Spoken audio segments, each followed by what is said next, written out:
வணக்கம் நேயர்களே, விஷன் 9 டிவிக்காக நான் உங்கள் லக்ஷ்மி நாராயணன். இப்போ நம்ம பார்க்க போகிறது வார ராசி பலன் 30ஆம் தேதியிலேருந்து 5ஆம் தேதி வரை எப்படி இருக்க போதும் பார்க்க போகிறோம். ஸோ எப்போதுமே சொல்லுறாங்க லக்னத்துக்கு பாருங்கள், ராசிக்கு பார்ப்பதோட லக்னத்துக்கு பார்க்க ரொம்ப பர்ஃபெக்டாக இருக்கும். உதாரணமாக ஒரு மகர லக்னம் விருச்சிக ராசி, நீங்கள் விருச்சிக ராசிக்கான பலன்களை பார்க்கறதோட மகர ராசிக்கான பலன்களை பார்க்கும்போது ரொம்ப பர்ஃபெக்டாக இருக்கும். முதல்ல வரது பொது பலன்கள், அதுக்கப்புறம் தசாபுத்தி பலன்கள். ஸோ உங்களுக்கு என்ன தசாபுத்தி அந்தரங்கள் நடக்குதோ ஸோ அதை வந்து உங்களோட மிங்கிள் பண்ணிப்பாங்க, ரொம்ப பர்ஃபெக்டாக இருக்கும். வீடியோட எண்டில் டிப் ஆஃப் த வீக் இருக்குது, மறக்காமல் பாருங்கள். கும்பராசி. ஸோ கும்பராசிக்கு வந்து பார்த்திங்கன்னா உங்களது ராசியாதிபதியான சனி வந்து ராசியிலே இருக்கும். கொஞ்சம் சோம்பேறித்தனம் அதிகமாக இருக்கும். ஸோ அப்புறம் பார்த்துக்கலாம் என்னத்தை பண்ணுறது அப்படிங்கிற மாதிரி ஒரு சோம்பேறித்தனம், போஸ்ட்பான் பண்ணுறது, இந்த மாதிரி விஷயங்களாக இருக்கும். ஸோ அது போஸ்ட்பான் பண்ணுறதுனால எதுவும் கிடைக்க போதில்லைங்கிறது முதல்ல நினச்சிக்கணும். அது மட்டும் இல்லாமல் நிலபுலங்கள், தாயார் சம்மந்தமான விஷயங்கள்லாம் நல்ல ஒரு வருமானங்கள், நல்ல ஏற்றங்கள் வருவதற்கான வாய்ப்பு ரொம்ப சிறப்பாக இருக்குது. வண்டி வாகனங்கள்லாம் வந்து ரொம்ப வாங்குறதுக்கான வாய்ப்புகளும் ரொம்ப நல்லாயிருக்கு. ஸோ இதெல்லாம் நல்லாயிருக்கு. பட் இருந்தாலும் அது குரு வக்கரமாக இருக்கனால கொஞ்சம் ஸ்லோவாக போகிற மாதிரி ஃபீல் இருக்கும். தாயார் கொஞ்சம் பிடிவாதம் பிடிப்பாங்க, நீங்கள் பேச்சிலும் ஒரு பிடிவாதம் இருப்பதற்கான வாய்ப்பு கொஞ்சம் இருக்கும். ஸோ அதெல்லாம் கொஞ்சம் பார்த்துக்கோங்க. அதுக்கப்புறம் பார்க்கும்போது உங்களது 3ஆம் அதிபதி. ஸோ 3ஆம் அதிபதியான செவ்வாய், ஸோ 3 மற்றும் 10ஆம் அதிபதியான செவ்வாய் வந்து உங்களுக்கு 6இல் நீச்சமாக இருக்கும்போது நிறைய சந்தேகங்கள், வேலையில் நிறைய சந்தேகங்கள், வேலையில் வந்து சின்ன சின்ன அவமானங்கள் ஏற்படுறதுக்கான வாய்ப்பு ரொம்ப கேர்ஃபுல்லாக இருக்கணும். டாக்குமெண்டேஷன், சப்மிஷன்ஸ், இந்த மாதிரி விஷயங்கள் ரொம்ப கேர்ஃபுல்லாக இருக்கணும். தொழில் ரீதியான விஷயங்கள், ஒப்பந்தங்கள் கையெழுத்து போகிறது மாதிரி 1க்கு 4 வாட்டி படித்து பார்த்து கையெழுத்து போகிறது ரொம்ப ரொம்ப நல்லது. இளைய சகோதரருக்கும் உங்களுக்கு கொஞ்சம் கருத்து வேறுபாடு ஏற்படுவதற்கான வாய்ப்பாக இருக்கணும். கொஞ்சம் பார்த்துருந்துக்கிறது ரொம்ப ரொம்ப அவசியங்க. ஸோ ஏன்னா வந்து இது ஒரு எமோஷ்னலிக்கான கிரகம், செவ்வாய் சனி காம்பினேஷன்ஸ் இருக்கும்போது அந்த ஒரு எமோஷ்னலிக்கு கொடுத்துரும்.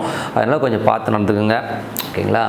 ஸோ அதுக்கப்புறம் பார்க்கும்போது உங்கள் 4 மற்றும் 9ஆம் அதிபதியான சுக்கிரன் வந்து உங்களுக்கு வந்து ராசியிலே வரும்போது என்ன மாதிரி விஷயங்கள் ரொம்ப தாயார் தந்தையர் சம்மந்தமான விஷயங்கள் ரொம்ப சிறப்பாக இருக்கும். பட் இருந்தாலும் அது செவ்வாயுடைய சாரத்தில் போகும்போது இந்த ஒரு 4-5 நாள் வந்து கொஞ்சம் வந்து இந்த வாரம் வந்து கொஞ்சம் எமோஷ்னலிக்காக இருக்கும். அப்பா அம்மாவை நினச்சி கொஞ்சம் அவமானப்படுத்தி இப்படி பண்ணிட்டாங்க அப்படி பண்ணிட்டாங்கன்னு ஏதாச்சும் ஒரு புலம்பல்கள் இருக்கிறதுக்கான கொஞ்சம் பார்த்து நடந்துக்குங்க. வெளிநாட்டில் இருக்கிறவங்க வந்து சின்ன சின்ன மனக்காயங்கள் இருக்கும். ஸோ கொஞ்சம் விட்டு கொடுத்து பல்ல கடிச்சிட்டு இருந்துங்க ஒரு வாரம், அதுக்கப்புறம் எல்லாமே சரியாயிடுங்க. அதுக்கப்புறம் பார்க்கும்போது உங்களுக்கு வந்து உங்களுடைய விஷயங்கள் வந்து உங்களுக்கு 5 மற்றும் 8ஆம் அதிபதி. ஸோ 5 மற்றும் 8ஆம் அதிபதியான புதன் வந்து பார்த்திங்கன்னா உங்களுக்கு வந்து 10ல் இருக்கும்போது குழந்தைகள் விஷயங்கள் சிறப்பாக இருக்கும். அதெல்லாம் ஒன்றும் பெரிய ப்ராப்ளம் இல்லை. இருந்தாலும் 8ஆம் அதிபதி 10ல் தொழில் செய்கிறவங்களுக்கு வந்து கொஞ்சம் தொழில் வந்து சங்கடங்கள் நிறைய வந்து ஒரு ஸ்ட்ரெஸ் வர மாதிரி ஃபீலே கண்டிப்பாக வரும். கொஞ்சம் அன்கம்ஃபர்ட்டாக இருக்கிற மாதிரி ஃபீலே கண்டிப்பாக கொடுக்கும். அதனால் வந்து நீங்கள் என்ன பண்ணால் கொஞ்சம் பொறுமையாக எந்த டிசிஷன் எடுக்கிறதுனாலும் 1க்கு 4 முறை யோசிச்சு எடுக்கிறது நல்லது. ஏன்னா வந்து தடார்படான்னு எதாவது பேசி எதாவது பண்ணி மாட்டிக்கக்கூடாது. ஸோ அதனால் கொஞ்சம் கேர்ஃபுல்லாக இருக்கிறது ரொம்ப ரொம்ப அவசியங்க. அதுக்கப்புறம் பார்க்கும்போது உங்களுடைய 7ஆம் அதிபதி. ஸோ 7ஆம் அதிபதியான சூரியன், 7ஆம் அதிபதியான சூரியன் வந்து பார்த்திங்கன்னா உங்களுக்கு வந்து 11ல் வந்து நல்ல லாபங்கள், கணவன் மனைவி உறவு எல்லாமே ரொம்ப சிறப்பாக இருப்பதற்கான வாய்ப்பு ரொம்ப நல்லா இருக்குது. ஸோ அது வந்து நல்ல விஷயங்கள், ஓரளவுக்கு நல்ல ஒரு மாற்றங்கள் வருவதற்கான வாய்ப்பு ரொம்ப சிறப்பாக இருக்குது. மற்றபடி உங்களுக்கு 6ஆம் அதிபதியான சந்திரன் வந்து நல்ல லாபம், நல்ல ஏற்றங்கள் எல்லாமே கொடுக்குது. பட் இருந்தாலும் 6ல் உள்ள செவ்வாய் வந்து பார்த்திங்கன்னா சின்ன சின்ன அவமானங்களை வேலையில் கொடுக்கும். ஸோ கொஞ்சம் இன்சல்ட்டு, கொஞ்சம் வந்து புலம்பரமான விஷயங்கள் இருக்குன்னா கொஞ்சம் ஜாகிரதையாக இருந்துக்கணும் வேலை செய்கிற இடங்களில். கடன் சம்மந்தமான விஷயங்களும் மன உளைச்சல் வரதுக்கான வாய்ப்பு ரொம்ப கேர்ஃபுல்லாக இருந்துக்கணும். அதுக்கப்புறம் பார்க்கும்போது உங்களுக்கு 9ஆம் அதிபதியான சுக்கிரன் வந்து பார்த்திங்கன்னா உங்களுக்கு ராசியில் இருக்கும்போது தந்தை சார்ந்த உறவுகளால் நல்ல லாபங்கள் வரதுக்கான வாய்ப்பு. பட் இருந்தாலும் செவ்வாயோட சாரத்திலும் சில நேரங்கள் வாக்குவாதங்கள் வரும். அதனால் கொஞ்சம் மன உளைச்சல் கொஞ்சம் பார்த்தோம். வெளிநாட்டில் வேலை செய்கிறவங்களுக்கு வந்து கொஞ்சம் சின்ன மன உளைச்சல் ஏற்படுறதுக்கான வாய்ப்பு கொஞ்சம் கேர்ஃபுல்லாக இருந்துக்கணும். மற்றபடி வந்து பார்த்திங்கன்னா 10ஆம் அதிபதியான செவ்வாய் வந்து உங்களுக்கு 6ல் இருக்கும்போது தொழில் ரீதியான விஷயங்கள் வந்து செவ்வாய் வந்து உங்களுக்கு வந்து 6ல் இருக்கும்போது கடன்களால் வந்து தொழில் வந்து ஒரு அவமானங்களோ சின்ன ஸ்ட்ரெஸ்ஸஸ் தொழிலாளர்களால் ஒரு வாக்குவாதங்கள் வரதுக்கான வாய்ப்புகளும் கொஞ்சம் கேர்ஃபுல்லாக இருக்கிறது ரொம்ப ரொம்ப அவசியங்க. அதுக்கப்புறம் 11ஆம் அதிபதியான குரு வந்து பார்த்திங்கன்னா உங்களுக்கு வந்து 4ல் இருக்கும்போது நிலபுலங்கள், சொத்துக்கள் சம்மந்தமான விஷயங்கள் எல்லாம் சிறப்பான பலன்கள் கண்டிப்பாக கொடுக்கும். பட் இருந்தாலும் வந்து அது வந்து சந்திரனுடைய சாரத்தில் போகும்போது கொஞ்சம் அது வக்கரமாக இருக்கணும், கொஞ்சம் ஸ்லோவாக போகிற மாதிரி ஃபீலிங் கண்டிப்பாக ஏற்படுத்துங்க. ஸோ இதுவரை பார்த்து வந்து பொது பலன்கள். இப்போ பார்க்க போகிறது தசாபதி பலன்கள். கும்ப லக்னமாக இருந்து சூரிய தசாபதி, அந்த சூரியன் வந்து 11ல் இருக்கும்போது கணவன் மனைவி உறவு எல்லாமே சிறப்பாக இருக்கும், நல்ல லாபம், நல்ல சந்தோஷமான வாழ்க்கை, திருமணம் சார்ந்த உறவுகள் கைகூடி வருவதற்கான வாய்ப்புலாம் ரொம்ப சிறப்பாக இருக்குது. ஸோ அதெல்லாமே ரொம்ப நல்லாயிருக்கு. அதுக்கப்புறம் பார்க்கும்போது கும்ப லக்னமாக சந்திர தசாபதி, சந்திரன் வந்து 6ஆம் அதிபதி சிறப்பான பலன்கள், நல்ல ஏற்றங்கள் கொடுப்பதற்கான வாய்ப்புலாம் ரொம்ப நல்லா இருக்குது. கும்ப லக்னமாக இருந்து செவ்வாய் தசாபுத்தி அந்தரம் நடக்கிறவங்க செவ்வாய் வந்து பார்த்திங்கன்னா 6ல் இருந்து வேலை செய்கிற இடங்களில் வந்து நம்ம கொஞ்சம் மன உளைச்சலையும் கொஞ்சம் அவமானங்களும் ஏற்படுத்துவதற்கான வாய்ப்புலாம் ரொம்ப கவனமாக இருக்கணும். அதனால் எமோஷனலாக இருக்கிறதுக்கான வாய்ப்புகளும் கொஞ்சம் கேர்ஃபுல்லாக இருக்கிறது ரொம்ப ரொம்ப அவசியம். கும்ப லக்னமாக வந்து ராகு தசாபதி, ராகு வந்து 2ல் இருக்காருங்க. ஸோ 2ல் இருக்கும் ராகு வந்து பார்த்திங்கன்னா உங்களுக்கு சனியுடைய சாதனமாக சின்ன கலகங்கள், ஸோ குடும்பத்துக்காக ஏதாச்சும் விஷயம் பண்ணணும் அப்படின்னு சொல்லி கொஞ்சம் மெனக்கடுவீங்க. ஸோ அந்த மாதிரி விஷயங்கள்லாம் வந்து சிறப்பாக நடக்கும். அதுக்கப்புறம் கும்ப லக்னமாக வந்து குரு தசாவது, குரு வந்து பார்த்திங்கன்னா உங்களுக்கு சந்திரனில் போகும்போது நிறைய வேலையில் வந்து வேலை பலுக்கள், வேலையில் சின்ன சின்ன மாற்றங்கள் வருவதற்கான வாய்ப்பு நல்லாயிருக்கு. பட் இருந்தாலும் எல்லாமே சிறப்பாக இருக்கும். ஸோ அதெல்லாம் ஒன்றும் பெரிய ப்ராப்ளம். லாபங்கள் எழுதி தரதுக்கான வாய்ப்பும் ரொம்ப நல்லா இருக்குங்க. நிலபுலங்கள், தாயார், சொத்து வண்டி வாகனங்கள்லாம் வந்து ரொம்ப சிறப்பாக இருக்கும். கும்ப லக்னமாக இருந்து சனி தசாவதுன்னு, சனி வந்து பார்த்திங்கன்னா உங்களுக்கு ராசியிலே இருந்து அது வந்து குருவுடைய சாரத்தில் இருக்கும்போது நல்ல சிறப்பான பலன்களை ஏற்படுத்தலாம். அது மட்டும் இல்லாமல் உங்களுக்கு வந்து பார்த்திங்கன்னா குரு சனினாலே வந்து தொழில் ரீதியான விஷயங்கள் நல்ல ஏற்றங்கள், நல்ல லாபங்கள் கூட. அதுவும் சனி வந்து செவ்வாயோட சாரத்தில் அந்த பார்வையில் இருக்கும்போது என்ன மாதிரி விஷயங்கள் வேணும், ஒரு எமோஷன்ஸை கொடுத்தோம். அடிக்கடி திடீர்னு ஒரு பகை உணர்ச்சியும் எமோஷன்ஸ் கொடுத்தோம்னா கொஞ்சம் கேர்ஃபுல்லாக இருக்கிறது ரொம்ப ரொம்ப அவசியம். அதுக்கப்புறம் பார்க்கும்போது உங்களுக்கு வந்து கும்ப லக்னமாக வந்து புதன் தசாபதி, புதன் வந்து 5, 8ஆம் அதிபதி வந்து உங்களுக்கு பற்றிருக்கும். தொழில் ரீதியான விஷயங்கள் அகலக்கால் வைக்காமல் இருக்கிறது நல்லது. ரொம்ப கேர்ஃபுல்லாக இருக்கணும். மாமியார் சார்ந்த உறவுகள்கிட்ட கொஞ்சம் கேர்ஃபுல்லாக இருக்கிறது ரொம்ப ரொம்ப அவசியம். கும்ப லக்னமாக இருந்து உங்களுக்கு வந்து கேது தசாபதி, கேது வந்து 8ல் இருக்கும்போது அது சூரியனோட சாரத்தில் இருந்து ரொம்ப கேர்ஃபுல்லாக இருக்கணும். கணவன் மனைவி உறவில் வந்து கொஞ்சம் பிரச்சனைகள், ஸ்ட்ரெஸ்ஸஸ் வரதுக்கான வாய்ப்புகள் இருக்குது. பட் இருந்தாலும் சில நேரங்களில் திடீர் அதிர்ஷ்டங்களையும் மல்லி கொடுத்துரும். ஏன்னா வந்து 8ல் உள்ள கேது வந்து சூரியன் சாரத்தில், கேது இப்போ சூரியன் 11ல் இருக்கும்போது கணவனால் வந்து திடீர் லாபங்கள், திடீர் அதிர்ஷ்டங்கள் வரதுக்கான வாய்ப்புகளையும் கண்டிப்பாக கொடுத்துருங்க. ஸோ கும்ப லக்னமாக இருந்து சுக்கிர தசாபதி, சுக்கிரன் வந்து 4, 9ஆம் அதிபதி வந்து ராசியிலே இருக்கும்போது தாயார் சார்ந்த உறவுகள் ரொம்ப சிறப்பாக இருக்கும். அது மட்டும் இல்லை தந்தை சார்ந்த விஷயங்களிலும் வந்து ரொம்ப சிறப்பான பலன்களை கண்டிப்பாக எதிர்பார்க்கலாம். பட் இருந்தாலும் நடைமுறை பேச்சுவார்த்தையில் வந்து சின்ன சின்ன பிரச்சனைகள், கொஞ்சம் மனசு நோகிற மாதிரி விஷயங்கள் நடக்கும். அதனால் கொஞ்சம் கேர்ஃபுல்லாக இருங்க. ஏன்னா அது செவ்வாயோட சாரத்தை, செவ்வாய் நீச்சமாக இருக்கிறனால அந்த மாதிரி மனக்காயங்களை ஏற்படுத்தும். கொஞ்சம் ஜாக்கிரதையாக இருக்கணுங்க. ஸோ மற்றபடி எனக்கு நல்ல ஒரு பிரார்த்தனை, மனதார இறைவனை பிரார்த்தனை கண்டிப்பாக அடுத்த லெவல் போகிறதுக்கு நான் ரொம்ப சிறப்பாக இருக்குது. ஸோ அதுக்கப்புறம் நாங்கள் பிரார்த்தனை பண்ணுங்கள், இறைவனை வந்து நம்ம பக்கத்தில் கொண்டு வரணும். அனைவருக்கும் புத்தாண்டு வாழ்த்துக்கள்.